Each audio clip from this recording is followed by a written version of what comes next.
What are the ultimate evils? When we think about temptation and sin, where do we really actually apply these ideas in the world around us? Today here at Kingdom of the Logos, we're going to be talking about ultimate evils, the psychology behind them, and we're going to be using CS Lewis's Screwtape Letters as the template for this conversation. So thank you for joining me. I'm Pastor J. Dylan Proctor, and there are two others here with me in the studio. I'm Pastor Amanda Sparrow. And I'm Pastor John Mills. And this is John's first time, I think, being with us here on air. Right. And it is a pleasure to have Pastor John here with us. And I want to throw this out here. We're here to have fun. We're here to have a good time together. And that being said, y'all are free to poke fun at me. We're free to have disagreements because we want to actually have some meaningful conversations on stuff. And one of the things that I think we've lost the art of in the modern world is how to actually critically think and debate some topics. Like, it's okay to have some different opinions and stuff on that. Mm-hmm. We need to actually show people how you actually work through some of that. So I'm throwing this out there for John. Feel free to come at me with anything or everything. Don't feel like you got to conform. We're just here to have a good time and talk about the Screwtape Letters, which also means we're here to have a bad time. Because whenever I read them, I either feel like I'm going to laugh or cry. Or all the above. Or all the above. And I think we're all here familiar with the Screwtape Letters. Mm-hmm. I don't know if John has any opening thoughts he would like to say about C.S. Lewis or the Screwtape Letters or anything to that avenue. Well, I've always been a big admirer of C.S. Lewis. I thought he has a unique way of phrasing things, of making things, having things make sense. So I've always enjoyed his writings. Well, I'm glad to be here today. To that point, Pastor John, I think, and C.S. Lewis even says this himself, I believe it's in Out of the Silent Planet. One of his books, he actually has a epilogue where he says, if you want to teach people truth, the fastest way to do it is actually through fiction, because people will attach to a story much faster than they would like an academic journal article or some sort of professional document, or even a news story that might get circulated around with all of the political speculations therein. You actually want to show people the light. You can do it through fiction in a way that's a little bit more expedient than other avenues. And I think he's actually onto something there. I think that's why I love Paradise Lost. I love Jules Verne. You can learn theology through stories in a lot of ways that you can't necessarily in just a strictly academic book. I don't know if that's sort of something that you've ever thought much about, John, or you kind of appreciate that from C.S. Lewis or anything of that avenue. Well, I think you're right about the power of stories, and whether they're fiction or whether they're nonfiction. When we hear something told in a story form, it kind of grabs us. Mm-hmm. So. Yeah. And I think the reason for that is that life is now an element. Mm-hmm. Like a lot of stuff makes sense on paper, but when you add the element of life, it kind of falls apart. Amanda, any thoughts on that before we get started? Yeah, I think, I read an interesting kind of critique of tragedies as a genre of books, and often when we read tragedies, our first impulse is to say, well, it's not well written because I can see how they could have avoided the tragedy. And the commentator was saying, well, no, actually, that's what makes the book even better. Because we see, like you're saying, we see life in it, and often the mistakes we make and the tragedies we face could have been avoided if they were real tragedies. Other options could have been made, and yet we make the ones we've made, and now we have to handle them. And so, yeah, I think C.S. Lewis, J.R.R. Tolkien, and several Christian authors and authors in general have tapped into this vein of giving us real life in such a way that truth is stranger than fiction, and yet fiction tells it best in a weird kind of roundabout way. So yeah. All right, so let's jump into our psychology, and really what we're going to be looking at today is some things which C.S. Lewis writes about in the Screwtape Letters, and I think these are fully true. Like, we really are living in an era where, Nietzsche writes that God is dead and we have killed him. This whole idea that there being absolute truth, there being absolute morality, these things have largely dissolved and disappeared from our society, and we've entered into this age where a lot of the tools and techniques that we're going to see here in the Screwtape Letters are now ruling us. And I think simply we can find that Uncle Screwtape, who is a demon in hell, he's a fictional demon in hell that C.S. Lewis has created, and Uncle Screwtape writes to his nephew Wormwood on how to better tempt. They're just talking about how they can take advantage of fallen human nature. And we're in an era where there aren't a lot of restraints against fallen human nature. And so a lot of these things really are going on, and we're going to find that. So enough of the precursors. Let's jump to the first quote that I want us to look at. And I've titled this segment, The Temptation of Nothing. So we're going to look through some quotes, and then I'll let y'all respond to it, and then I'll kind of take it in a direction that I'd like us to think about. But again, Uncle Screwtape is writing to his nephew. They're both demons. They're both tempters. And he's giving his nephew advice on how to tempt. So let's just jump into this. It's going to sound a little weird at first, but then it'll all come together. Uncle Screwtape writes, My dear Wormwood, as this condition becomes more fully established, you will be gradually freed from the tiresome burden of providing pleasures as temptations. You will find that anything or nothing is sufficient to attract his wandering attention. You no longer need a new good book, which he really likes, to keep him from his prayers or his work or his sleep. A column of advertisements in yesterday's paper will do just fine. You can make him waste his time, not only in conversation he enjoys, with people whom he likes, but in conversations with those he cares nothing about on subjects that bore him. You can make him do nothing for long periods of time. You can keep him up late at night, not roistering, but staring at a dead fire in a cold room. All the healthy and outgoing activities which we want him to avoid can be inhibited and nothing given in return. So that at last he may say, as one of my own patients said on his arrival down here, I now see that I have spent most of my life in doing neither what I ought nor what I liked. The descriptions describe the enemy, God, as one whom without nothing is strong. And indeed, we know that nothing is a very strong thing. Nothing is strong enough to steal away a man's best years, not in sweet sins, but in a dreary flickering of the mind over it knows not what, and it knows not why. So this is the first part of this quote that I've got. This is the longest quote that I've got, actually. But what we see here is that as one gets their foot in the door, as the tempters can come in, they don't always have to stay in this point of getting you to focus on something that's like a counterfeit of meaning, that you actually kind of get to this point where you just sell them nothing in return. Focus on a dead fire. Do nothing. And that line is one of the creepiest lines, I think, in the Screwtape Letters. They end up in hell saying, I did neither what I ought nor what I liked. So thoughts on this? You can take this any way you like, anywhere you want. And I don't know who would like to go first. Generally, Amanda goes first, but John, since you're here, would you like to dive into this? Well, I thought about that. You know, Lewis predated all of the internet and the screen time and all of the devices we have, but talking about looking into a cold, dead fire, you know, that describes so much screen time that we use today. You know, staring at things we're really not interested in, but we click and we click and we click and we click, and you find hours, you know, wasted away. And just kind of building off that myself, this is a temptation that is actually a new temptation in my life.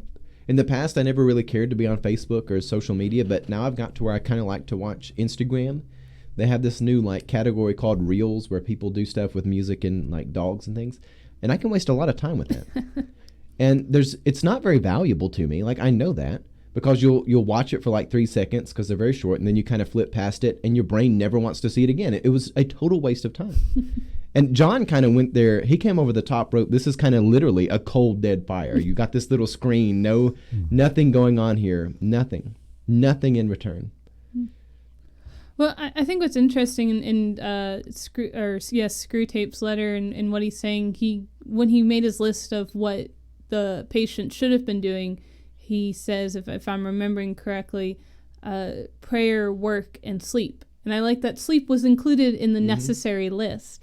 And I think in our current culture, we are so pushed and moved to be people who produce things, who do things, that we need to be reminded that rest is not nothing. Rest is important. And whether that is quiet moments of meditation or just existing and letting our brains kind of reset, or if it's physically going to bed and sleeping. These are necessary actions and good actions, and they are not nothing. But the nothing that Screwtape is trying to get Wormwood to tempt his patient into doing, it is, like you guys are saying, it is the nothingness that has no value. It is the stillness that has no value. And so this is an interesting thing with our culture, where slothfulness can often be looked at, is easily identified as one of the 7 deadly sins, but things like ambition and fervor for just production, consumerism, and they do seem to circle around one another. And each new generation sometimes has to find which current sin they're facing, but they often catch both those sins often catch us, because while we're too busy trying to not be ambitious, we end up being slothful, or when we're trying not to be slothful, we end up being ambitious. And so, and this is the cleverness, I think, that Screwtape is writing, says, well, you get them with one, and just when they think they've got it, you can hit them with the other. And so there's watchfulness in all this. But yeah, I also like that closing line, I didn't do what I should, nor did I do what I want. And Yeah. We think Satan's going to tempt us always with the glamorous and the sensational, and often the church, especially the church, is tempted more with apathy than it is with outright sins. Sure. And again, I've already referenced John Milton's Paradise Lost, but passivity, when God is predicting the fall, God's foreknowledge, seeing it about to happen, he does nail that passivity is going to be the agent for it. And John Milton goes on to say that passivity actually has these two sides too. Like, one side of it is actually serving necessity, where like you think that, I need to focus on what I'm going to eat tomorrow, how I'm going to organize my life. And Adam and Eve, in serving necessity, they become passive to God, and they forget that God is the master.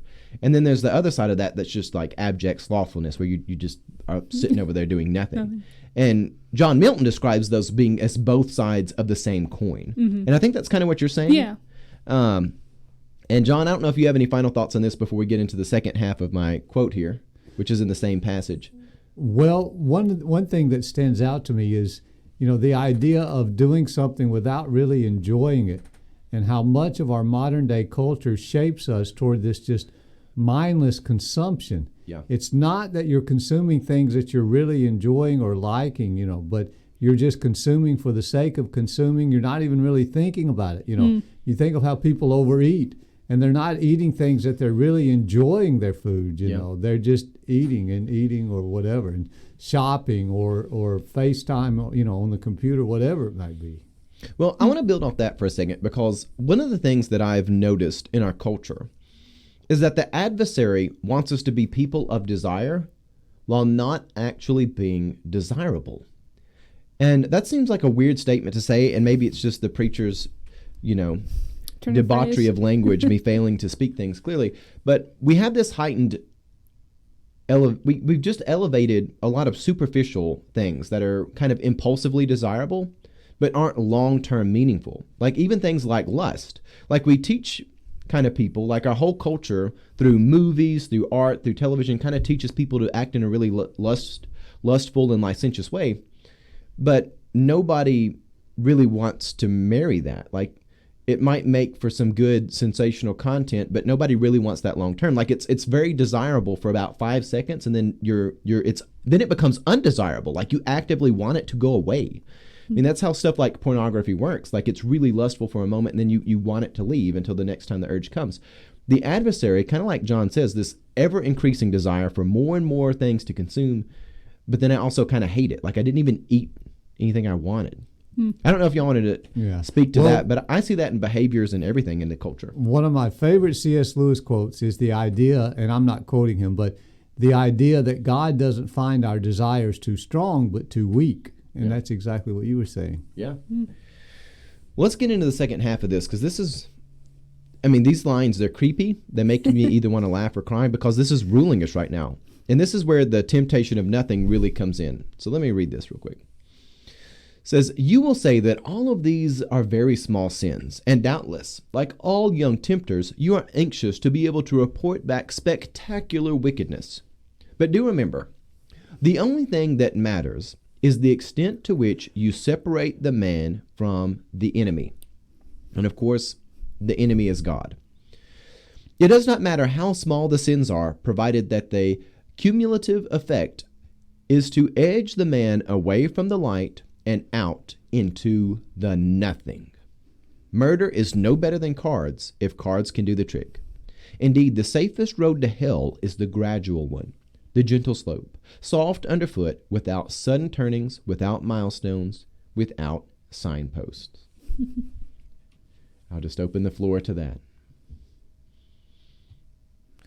Well, I like that closing line, without signpost, without really realizing it. And this is where the thoughtful person, the careful person, the introspective person will catch these tricks a little bit faster, because a lot of our world, and this is not a modern temptation, but one that we've been dealing with for a long while, is we do go with the flow, follow the mob mentality, and there is something to say to step back and to begin to analyze these things, because again, it's into the nothingness. There's not even, at least with the original sin, or the first temptation with the fruit, was at least you would have knowledge like God, like that was something desirable to be had. But it does seem, as we're trying to figure out our way in this world, we're willing to give up things for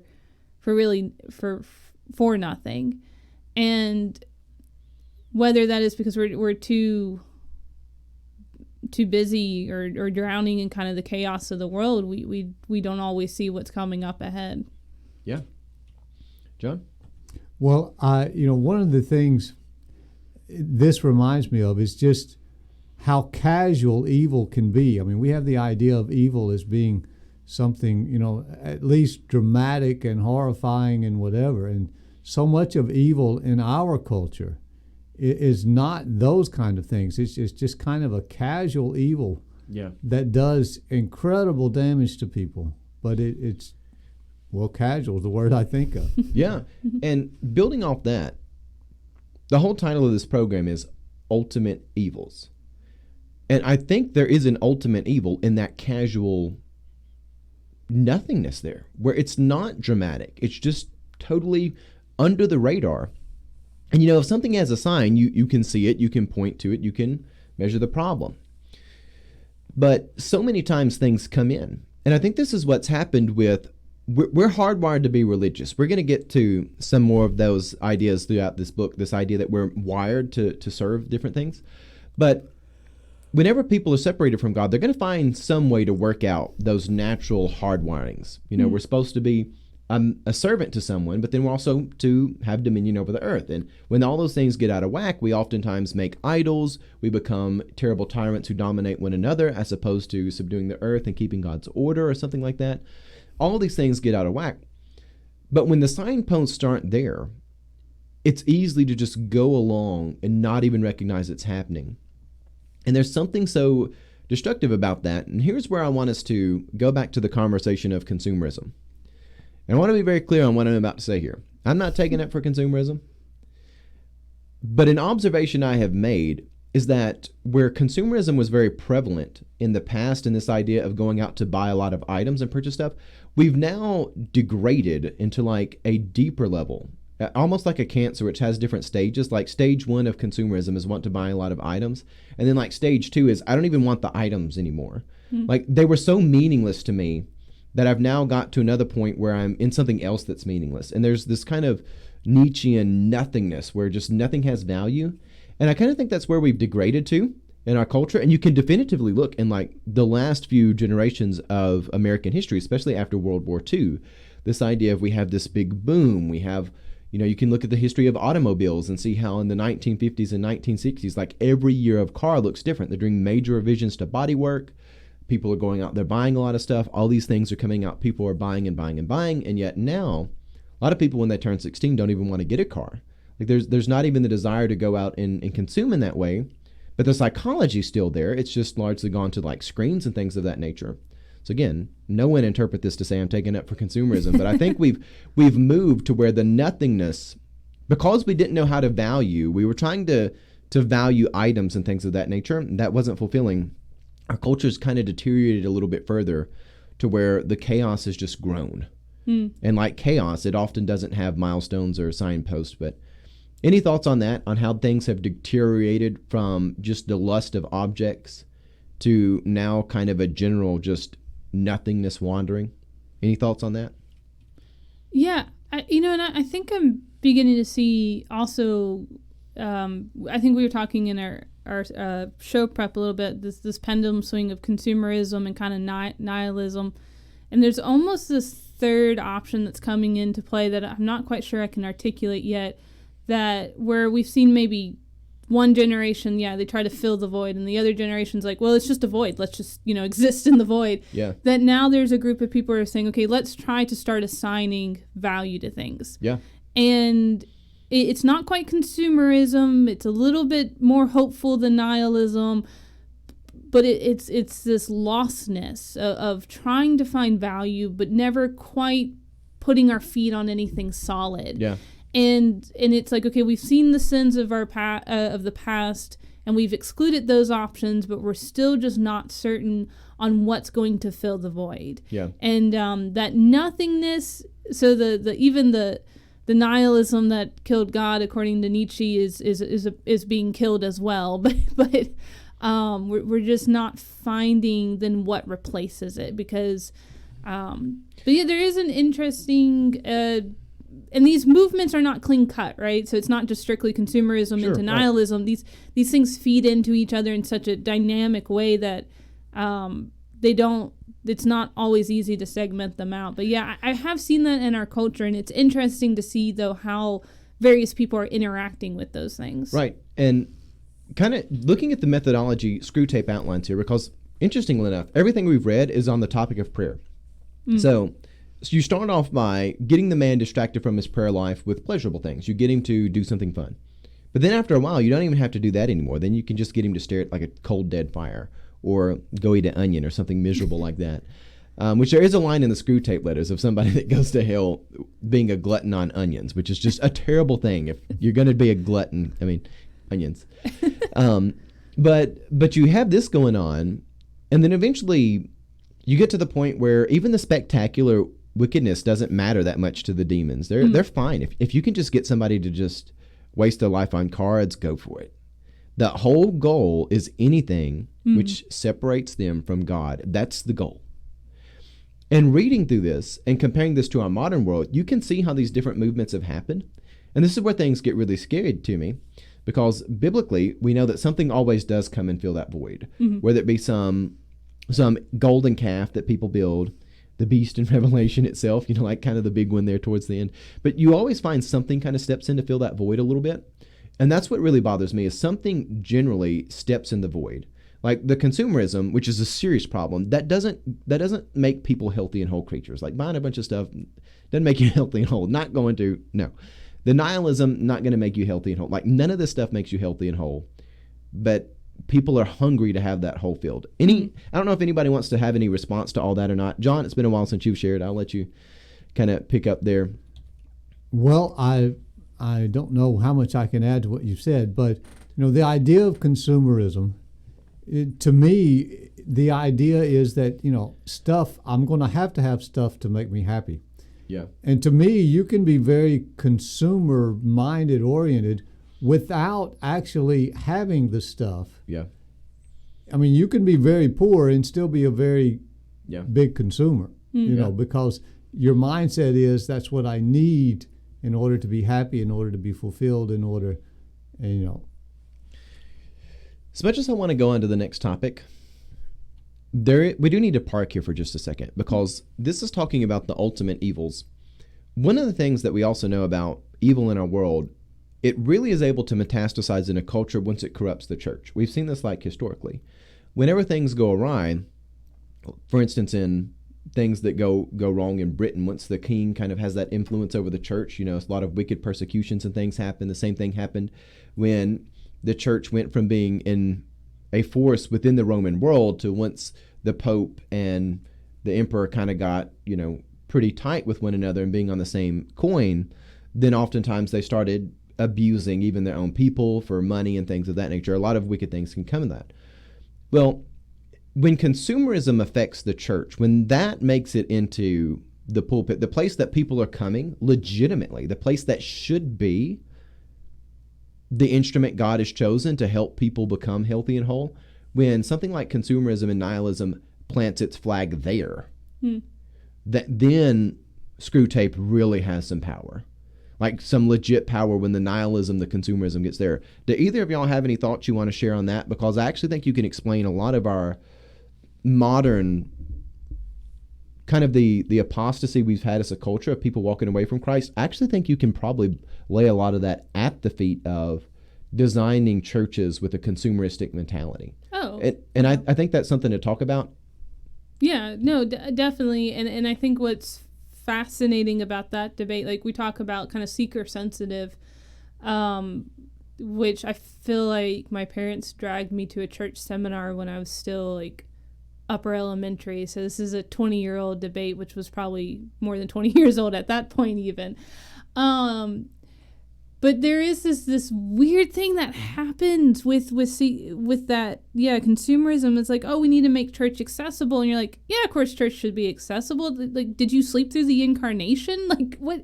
Yes, church should be accessible. That's not the problem. The problem was what we gave up in the interaction with the world. And I don't know if Christians have ever held that balance well, of being in the world but not of it, but also understand, you're really in the world. Like, you can't just cloister. Even cloisters don't even fully cloister themselves all the time. They still interact with the world. They're still producing something, and I don't know where we fell apart, because there's just we don't know how to give to the world and also have this idea of receiving from the world in a weird way. And the church has failed to answer the real questions that people have. Yep. A lot of times in consumerism, this is also where we're seeing I think it always was a problem, but it's becoming a more significant problem with the prosperity gospel.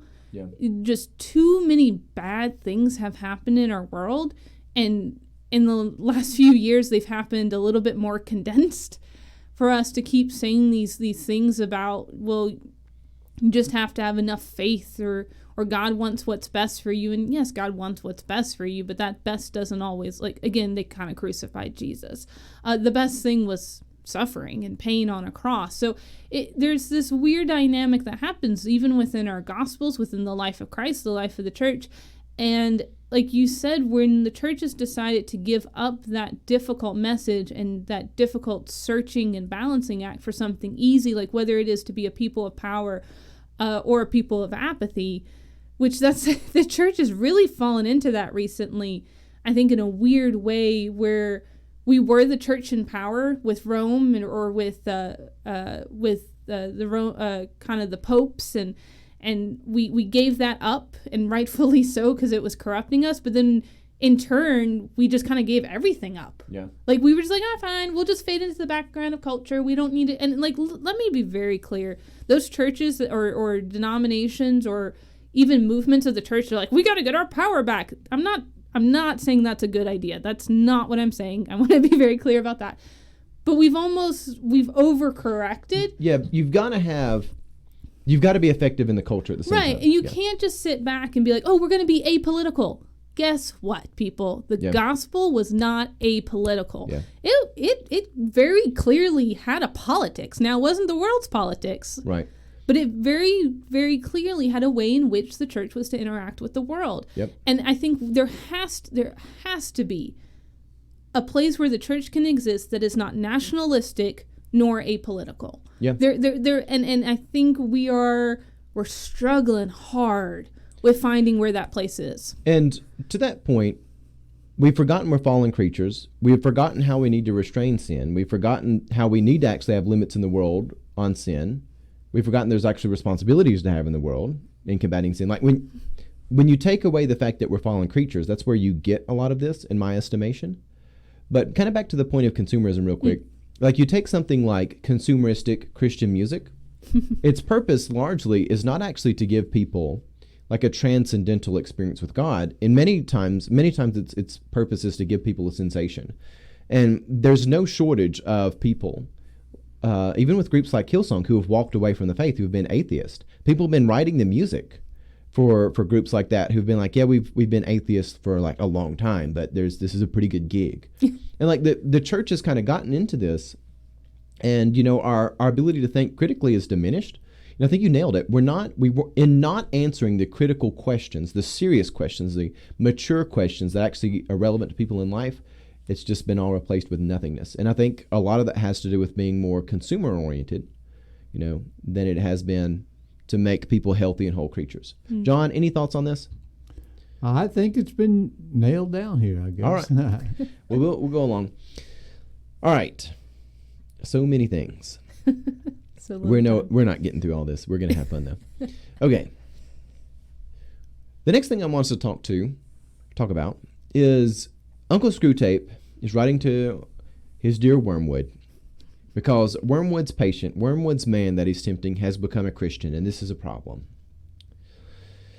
And Uncle Screwtape writes, he says, "My dear Wormwood, it remains to consider how we can retrieve this disaster where a man became a Christian." He says, "The great thing to do is to prevent his doing anything. As long as he does not convert his new faith into action, it does not matter how much he thinks about his new repentance. Let the little brute wallow in it. Let him, if he has any bent in that way, write a book about it. That is often an excellent way of sterilizing the seeds which the enemy plants in a human soul. Just let him do anything but act." What do we think about this? This one's a good one to laugh at too. Not to laugh at it in the sense of dismissing it, but because it hits something pretty well on the head. It zeroes in pretty well. And this is the interesting thing. Oh, I feel like I'm going to disparage the church a little bit, so my resume is up to date. Here we go. I was part of a conference, and it was talking about some different issues in our world and how to address it. It was an online, because a couple months ago with the COVID and things like that, and so we were doing Teams meeting or whatever. And I started realizing that a lot of the people who were talking, all the people who were talking, would say something about, well, we started in Nazarene. I grew up in a Nazarene church. I worked in a Nazarene church. I got my start. None of them were still Nazarene pastors or ministers. And I say this with so much love because I do love the Nazarene church. But I wonder if we ever take time to sit back and see why that happened. Yeah. And have we been so busy with our conferences and our books and our readings, and those things are important. We need to read more. We definitely need to read more. That we've forgotten how to act. And so when people are ready to act, they find those actions in other places. Yeah. And they're going in droves to other places. And recently, someone within the Nazarene denomination wrote a whole article. And I think they blamed the wrong person or the wrong people for why people were leaving. It's not because... I wonder if it's because we're doing more writing than we are acting. And I don't want to pick on our authors, and I don't want to pick on the people who the academia, because often I think we do create a false dichotomy between the local church and the academy. But I do often wonder in our pontificating if we have missed why people are leaving the church. Well, here, send your pitchforks to 6186 Eatons Creek Road. I'm about to pick on academia because all the heresies that really exist in our church originate there. And all the inaction originates there principally. And I do think you're onto something, that we spent more time writing than we have acting. One of the things which is interesting, and I've said this all along, God actually creates man to act. Adam and Eve were meant to work with your hands. When you don't act, you forget that bad ideas don't work. Like there's actually, and again, it doesn't have to be out, tilling a yard or something like that, or tending a garden or whatever. But whenever you're someone of inaction and you stay strictly in the mind, you do forget, you forget that bad ideas just aren't applicable in the real world. Like you just live in Elfland, to give a G.K. Chesterton reference there, referencing another book, who would have the same criticism. He writes the whole book called Heretics, just to rip on people in academia. I say it from a place of pastoral love, where we've got to get past that. We've got to actually get back to a place of action. And when we talk about the church, when you're talking about the church, you're not actually talking about the laity. You're actually talking about like the higher ups, the denominational leaders. Yeah.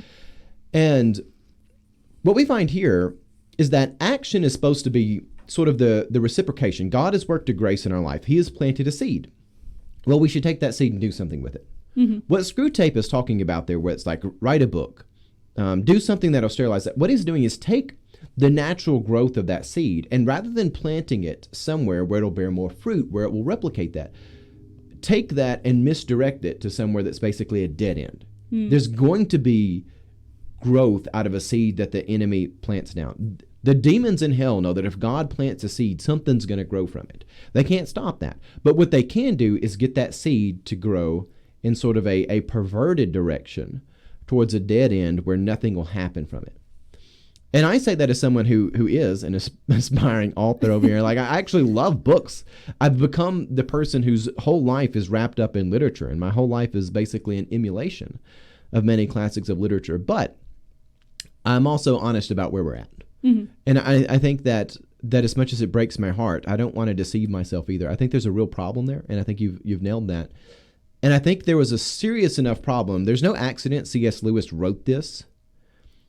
C.S. Lewis himself, a great student of literature and great, even teacher of literature. I mean, like, this is kind of his forte. Mm-hmm.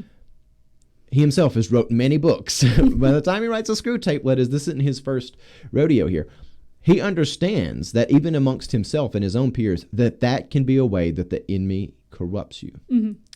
John, any thoughts on this, on action or inaction? Yeah, I think C.S. Lewis is trying to get to the point that we fool ourselves into thinking that talking is action. Mm. And so we're talking, we're debating, we're doing all of this, and in our minds we've convinced ourselves that we're really doing something when we actually aren't.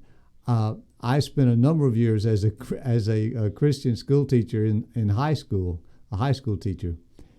And every year we had in-services at the beginning of the year, and we sat and we talked and we talked and we talked. And so much of the time we did all of this talking and planning, but it never resulted in action. And we were convincing ourselves that we were really doing something because we were spending days talking, but since it never resulted in action, there was nothing that really took place. Mm. And I definitely get that sensation as a pastor. Sometimes I get frustrated because we have ideas and they don't come to fruition. It's one of the reasons why I've kind of got to the point where if we have a meeting about the matter and we bring up something, put a name and date on it then, because we're way more likely to do it if you do that than if you try to orchestrate it even like to a higher level. For instance, we're going to be watching a movie, God's Not Dead. When I first announced that, we didn't have a date for it, but somebody in the congregation shouted out a date, and I was like, write it down, because we're going to do it if we do that now. Yeah. But I think John's right that, and he had a very clever statement, that we oftentimes fool ourselves into believing that talking is action. Mm-hmm. And that one's definitely true, because it feels like you've done something. You get all those emotions out. I do have a curiosity that I might ask John too, kind of a little bit off topic if we can. I know here in the church, we often joke about, there's more pastoring done, or the most important pastoring on Sunday is not actually what happens during the service hour, but before and after, kind of getting to know people. At a Christian school, how much would you say you really got to see up hand the importance of education, not just during the official school hours, but then also with the life of the kids afterwards? Is that a phenomenon that's also there in the school, that there's a lot of education that goes on beyond the hours as far as the involvement of the Christian school goes? Oh, I think so, especially when you're talking about, spiritual education and shaping people spiritually. What takes place outside the classroom or outside the chapel service or whatever really ends up being a lot more important. When they see you, we were a boarding school, and so they could see you in the dorm, they would see you at meals, they would see you at various places. And yeah, that's true. Well, you get those opportunities to act with one another and to also live with one another and kind of weigh those things out. So there's just a lot of interesting things there. I don't know if you have any wild boarding school stories or adventures you want to tell us. They may not be worth telling.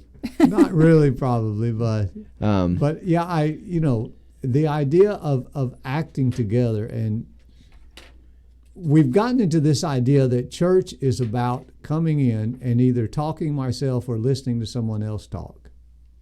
and that becomes all it is. Yeah.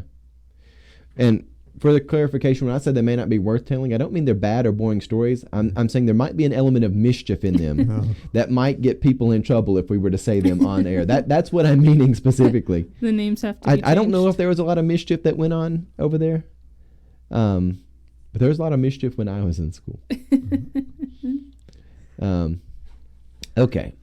So let's go on to talk about humility. So the next thing that we have from Uncle Screwtape is he's writing to Wormwood about humility and virtue. And the next conversation we're going to read is in many ways about self-awareness. And self-awareness is something that's hard to do. It's not a natural instinct for us. It's something which takes quite a bit of discipline.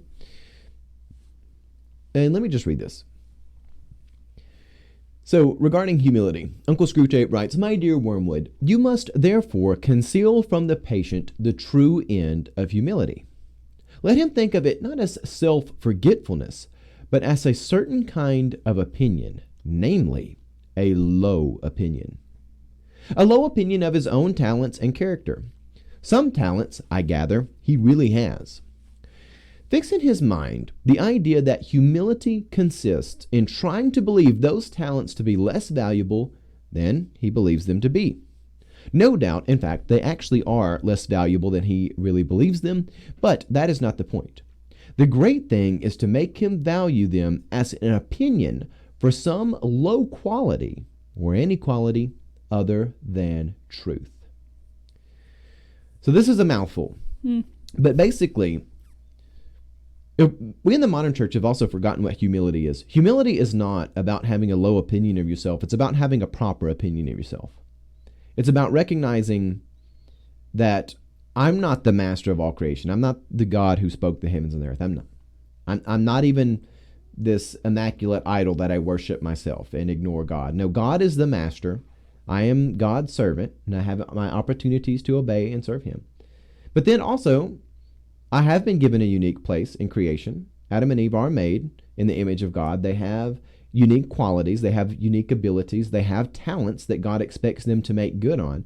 They do have certain skills, whether it be to have dominion over the earth and name the animals. God has actually given them real responsibilities, things of value, things of meaning to do. And humility is not so much that we sit around and say, "Oh, woe is me, I'm a piece of trash," because that would be sinful as well. But it's just to have yourself in that proper opinion that says, this is where I am in the order of things. So there are God above me, the virtues of Christ above me, but then below me are my responsibilities, the things that I take care of, the things that I do. And oftentimes, if you can get humility confused with just a low self-opinion, you will destroy the talents that people actually have, which is what he has here. You want him to believe that those talents are less valuable than he might otherwise think. He's going to have the wrong opinion of them anyway, but as Screwtape says, that's not the point. The point is just to get him to subdue those talents to the point that he does nothing with them and have him believe this is humility. Any thoughts on this? Well, I think in this, you're saying, like, we do nothing with it. I was reading a book with my mom and my sister recently about, it was a commentary on Lamentations and about the book Lamentations and about grieving. And the author was proposing that one of the reasons why kind of mainstream American culture is so, or does such an insufficient job in dealing with the grief of the world is because it hasn't handled its own grief. And when we have a low opinion of ourselves, and this is what psychology will tell us, when we cannot think of ourselves as anything of worthwhile, we cannot see others' values. Yeah. And we project our own inadequacies on everyone else. And so not only, do I hate myself, I hate you, and whatever I have that I could give you to help you, I no longer extend because I've devalued all these things. And so this is the cycle of kind of human depravity in this is I sink down and I make sure, drag you down with me. And then now you have a bad opinion of yourself. So you're going to not only hurt, but hurt somebody else who then hurts somebody else who then hurts somebody else.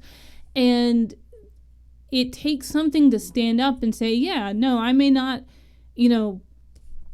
I might not be Moses or King David or Paul or Peter, but I have a responsibility to come and to do something and to extend God's grace and love and mercy. And I may never preach to thousands like Billy Sunday or Billy Graham, but that's not who I'm here to be. I'm here to be me with whatever great or small, big or tiny resources and talents I have. Yeah. And there's something, and when we get that better opinion of ourselves, what we will find is then we can begin to see the hope and the aspiration and the value in other people. And then we could say, oh, you've got little, I've got little. What if we came together and helped one another and helped the world around us? And so it really, I think it's something I've also noticed in preparing for this Sunday sermon.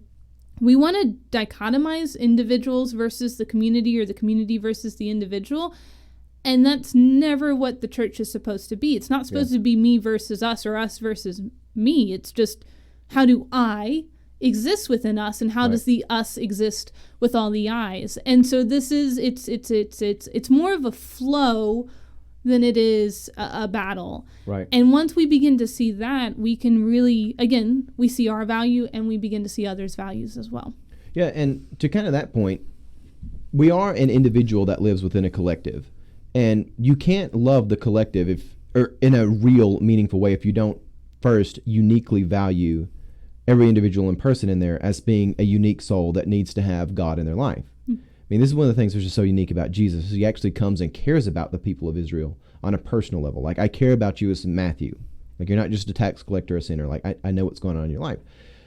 And then that fits into the larger category of, now, how do you care about one another together? I mean, you can, if you just care about the collective, you can equalize everybody in a mass grave. I mean, there's a lot of evil ways to do that. And if you only care about, myself, and I don't care about anybody else, well, then there's all sorts of pride, sin, vanity. I mean, there's all sorts of sins both ways. There's that tension there. What you just said, going back, though, about self-love, this is actually where this goes on humility. The next line, actually, that I wanted to read is that the enemy wants each man, in the long run, to be able to recognize all creatures, even himself, as glorious and excellent things. But before I read the longer derivative of that, John, do you have any thoughts on this whole idea that if you can't love yourself, or really anywhere you want to take any of this? We've been talking about a lot. Well, yeah, I can see, the idea of not understanding what true humility is. And I think as Americans especially, we hardly ever get this idea of humility right. We know we're supposed to be humble, but we never can actually bring ourselves to it. But, God always values what is real and what is authentic over anything that's fake and that's false. And I think so much of the time, Satan succeeds by having us make our Christian lives into some kind of something that's fake, cause we have to Christianize everything, and that, I think that's what it gets to with this humbleness thing. We have to pretend that we think so low of ourselves, whether we really do or not, and so everything becomes kind of a fake, and that's the real danger I see. Yeah. Mm-hmm. Well, let me read this next bit. Screwtape writes, the enemy, God, wants to kill their animal self-love as soon as possible. But his long-term policy, I fear, is to restore them to a new kind of self-love, a charity and gratitude of all selves, including their own. When they themselves love themselves as their neighbors, and they love their neighbors as themselves, they will be allowed this love. For we must never forget that what is most repellent and inexplicable trait in our enemy is that he really loves the little hairless bipeds he has created. And he always gives back to them with his great right hand what he has taken away with his left. His whole effort, therefore, will be to get the man's mind off the subject of his own value altogether. He would rather the man thought himself a great architect or a great poet than to forget about it. Then that he should spend so much time in pains trying to think about himself as a bad one. So it's kind of an interesting thing there, the way Screwtape frames that. Any quick thoughts on that before we jump to our next topic? I got distracted about the little hairless bipeds. This is a story in ancient Greece where all the Greek philosophers were getting together and talking about what defines a human being as being a human being. And I think it was Aristotle or Plato says that they are a featherless biped. And so another philosopher, being kind of ordinary, runs out, grabs a chicken, plucks all its feathers out, and then comes running back into the debate room saying, "Behold, a man," while he's holding this poor chicken. And so I don't know if I heard everything else you were saying because I got distracted by that story, which is just hilarious. But there's this sweet sentiment that even hell itself can recognize God loves these poor featherless chickens. Yeah. Well, kind of the short of it is, God doesn't want you to just sit around and be like, "Oh, I'm just a bad person," and that be the object of your ideas, your thoughts, kind of that ideation in your brain, because then you're just going to rot around and do nothing. You're back in the trap of nothingness. John, any thoughts on this? Well, I think one of the big traps we have as Christians is to think that we grow spiritually by focusing on ourselves. Yeah. And the truth is, we grow spiritually by focusing on Christ. Yeah. And so we have this idea to become Christ-like. I need to pay attention to myself and what am I doing right and what am I doing wrong and how could I do this better and how could I do that better, when the whole point is to get our minds off of ourselves and onto Christ. Yeah. You think of athletes, they talk about, as they're performing, getting into the zone where you're trying to do your best not to think about what you're doing and what, your actions, because you want to get into that flow. And I think as Christians, that's kind of what we aim for, is to get into that flow of Christ, where it doesn't become about me and am I being spiritual enough? Am I doing this enough? Am I doing that? It becomes about Christ and focusing on Christ. Yeah. Mm-hmm. So let's get a little bit further. We're not going to have time to get into the future. There's a whole topic in there where Screwtape wants people to focus on the future because it's not defined, and you're never really in the future. You always exist kind of here, but we're not going to get to that one. So let's talk about false spirituality. So one of the characters that's never mentioned in the book directly, but one of the people that nephew Wormwood is trying to tempt, he gets engaged to a girl or something, and Uncle Screwtape writes to him on the matter. He says, "My dear Wormwood, through this girl and her disgusting family, the patient is now getting to know more Christians every day, and very intelligent Christians too. For a long time, it will be quite impossible to remove spirituality from his life. Very well then, we must corrupt it. Now, you have doubts, and no doubt you have often practiced transforming yourself into an angel of light as parade ground exercise. Now, it is time for you to do it again in the face of the enemy. The world and the flesh have failed us, but a third power remains, and the success of this third kind is to be the most glorious of all.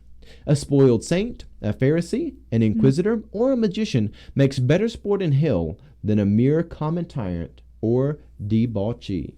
And I love that word, debauchee. We don't have that in modern English anymore. We need to bring it back. Any thoughts on this false spirituality, the urge to get in there and corrupt their religion? That they desire that. The Pharisee, the inquisitor, the spoiled saint, they love that even more than your run-of-the-mill tyrant. I think this is, we talked about this at Trinity this past Wednesday. We just finished up a study in the Pentateuch. And it was a very general kind of overview of the first five books of the Bible. But we were talking about how often when we read the story of Israel and they're grumbling and complaining, we're just like, "Oh, how can you be so dumb? How can you be so stupid?" And we even read our gospel text with the Pharisees and the Jewish people yelling, "Crucify him." And we're like, "Oh, how could y'all have missed it?" And these stories were not given to us so that we could point fingers at our ancestors. These stories were given to us as mirrors that we hold up against ourselves, and we're like, "Oh, wait, we are acting like the people of Israel complaining. We are acting like the Pharisees in the crowd." And they are to help us with this self-introspective and also communal introspective and worldwide introspection of what we're doing. And I like what Pastor John said earlier. When we look at Christ, if our focus is on ourselves and how we can do better, all we'll be is Pharisees. But when we look at Christ, what we'll find is then we actually are able to do better. Yeah. And so the result flows out of that right perspective and this false spirituality. And like you were saying earlier, to be human is to be religious. Yep. Atheist, agnostics, Buddhist, Muslims, Jews, Christians, New Age, fill in blank here. We're all religious. And it is worth specifying, atheism is a religion. People form their beliefs. They have their ways they operate. It's religious. Well, and that's the thing. Yeah, there are... Okay, excuse me. You said atheism is a religion. I heard this morning on the radio, Harvard's new chaplain is an official atheist. So yeah. And that's what the thing is we are all trying to make sense of a world that is so much bigger than us. And that is religion. Religion is saying, I can't explain it and I don't know how. Religion even uses science, and science uses religion and says, what does it mean to exist and to be and to love? And all these things speak into one another in such a chaotic way. And I don't know where I was going with this. I'm so sorry. I've lost my train of thought. Well, you got worked up really nicely, and I'm going to... I don't know how to conclude it. Well, Screwtape knows how to conclude it, because C.S. Lewis wrote this almost 100 years ago, and what we find, 1940s, so not quite 100 years ago, but almost. All right. Better part of it. An atheist chaplain at Harvard, supposed to be one of the smartest places on earth, and they have an atheist chaplain.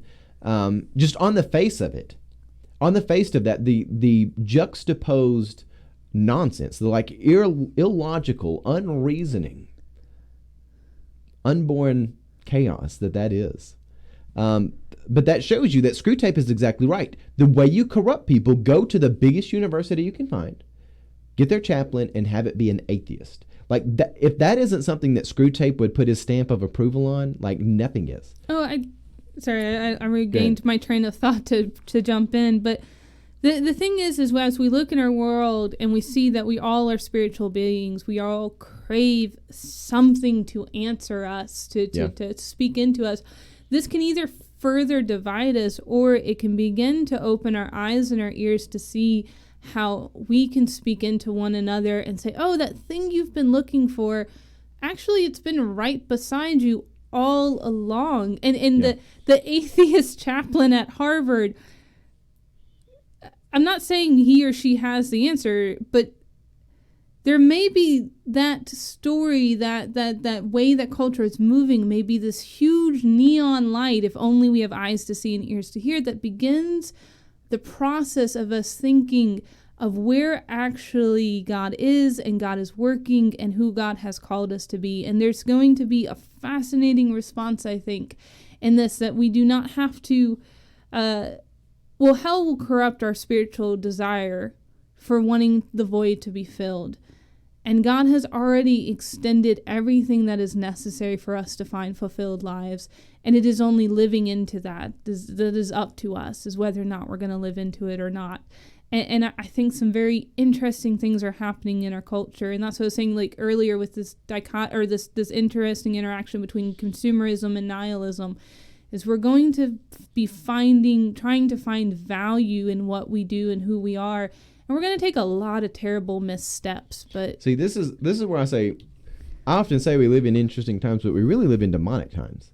Like we are in demonic times. Well, and that's what C.S. Lewis, I mean, he or his friend J.R. Tolkien wrote a comment before World War II, even when Hitler was just on the rise in Germany, and J.R. Tolkien gives Hitler kind of this very passing, petty little insult and saying just how much he despises this man and what he's doing. And they saw such phenomenal evil in their day. Yeah. But they could also look around and see that the evil didn't just happen in Berlin, Germany. It was happening just down the road. And those evils look differently, but as academics, as authors and professors of literature, they could begin to call people to look and to dive deeper, and that the spirituality of simply, also like Pastor John said earlier, just showing up to church is not going to be enough to save their culture, their world. Yeah. John, your thoughts on this? I know it. Well, I was listening to False this idea spirituality. of something can seem so ordinary and yet be so evil. She was talking about Germany and the Nazis and all of that, and we tend to look at those top Nazis as evil, but for every one of the important Nazi leaders, you had thousands of common, ordinary German people who were just as evil, Yeah. and who actually did much more damage. I mean, the guy who considers himself a strong member of the German church goes to church every Sunday, and yet, his job is to help herd Jews onto cattle cars to haul them off, and he doesn't consider himself evil, but Yeah. he is. Yeah. And this whole idea of false spirituality, of corrupting the church, that is one of the great stages of the diabolical one. Mm-hmm. So we've only kind of touched the surface on this. We may do some more examination of the Screwtape Letters. I had a whole bunch of excerpts. We only got through a handful of them. I knew that was going to be the case. But we're kind of right there at our end. We've hit our hour. So we're going to wrap up with some final thoughts here. We do live in demonic times. It's really like somebody opened up the Screwtape Letters and decided this is going to be our template. But then again, these evils they're ancient. That's why CS Lewis is able to write them down. He's tapping into some universal truths, which are kind of transcendent. That's really bad. But final thoughts. I have a final thought. I'm going to go first. Okay. John, we often share a final thought, something you've observed in the world, maybe unrelated to the program. Amanda was saying earlier, we're not here to criticize our ancestors. I'm going to push back on that a little bit and say even Jesus criticizes Balaam, son of Balak there, the Balaam and the talking donkey. We don't really know exactly the details of his sin, because after his incident with the talking donkey there in the book of Numbers, he's kind of right with the people of God, then something clearly happens. That man has been whipped for thousands of years after his death. I don't know the specific details of his sin, but even Jesus is ripping him there in like Revelation 2. He's throwing him out there with Jezebel. Peter's out there whipping him. Paul, everybody whips Balaam. I don't know. I hate to see the sin that man really committed, if you could see it personally, because he's been whipped for all eternity over it. He's just put on the whipping block on.